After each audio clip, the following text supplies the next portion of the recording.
और उनके साथियों की लाशें भी मिली, जो अभी भी बर्फ के नीचे दबी हुई थीं। तभी एक बार फिर पाकिस्तानी ट्रूप्स ने भारतीय सैनिकों को देख लिया और मशीन गन से नॉन स्टॉप फायरिंग शुरू कर दी। सूबेदार हरनाम सिंह और उनके साथी जवाब देना चाहते थे, लेकिन उनके सभी हथियार ठंड से जम गए थे।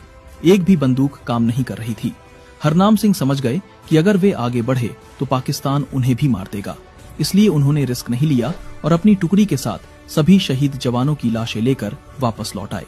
बाद में पता चला कि पाकिस्तानी सैनिक अपनी बंदूकों के नीचे जलता हुआ केरोसिन स्टोव रखते थे, जिससे उनकी बंदूकें लगातार काम करती रहती थीं। सूबेदार हरनाम सिंह के वापस लौटने के बाद मेजर वरिंदर ने इंतजार नहीं किया। अगले ही दिन 25 जून को सूबेदार संसार चंद एक टुकड़ी लेकर कायद पोस्ट की ओर निकले। उन्हें प्रॉपर कवर फायर दिया गया। सोनम पोस्ट से लगातार कायद पोस्ट पर फायरिंग की गई, ताकि संसार चंद और उनके साथी सेफली ऊपर पहुंच जाएं।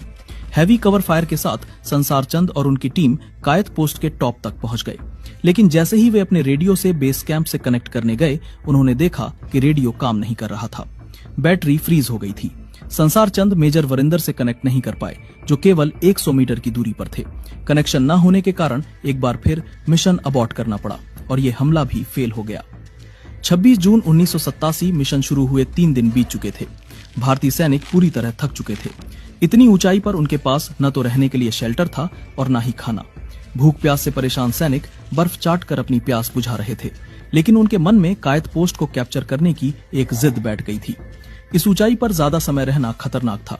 हेलुसिनेशन और मेंटल ब्रेकडाउन आम बात थी। इसलिए मेजर वरिंदर बार बार सभी साथियों से उनका और उनके दोस्तों का नाम पूछते थे, ताकि पता चल सके कि सब ठीक है या नहीं। लेकिन जैसे जैसे समय बीत रहा था, खतरा बढ़ता जा रहा था। इसलिए इस बार मेजर वरिंदर ने फैसला किया कि अब रात का इंतजार नहीं किया जाएगा। दिन में ही थर्ड और फाइनल ऑपरेशन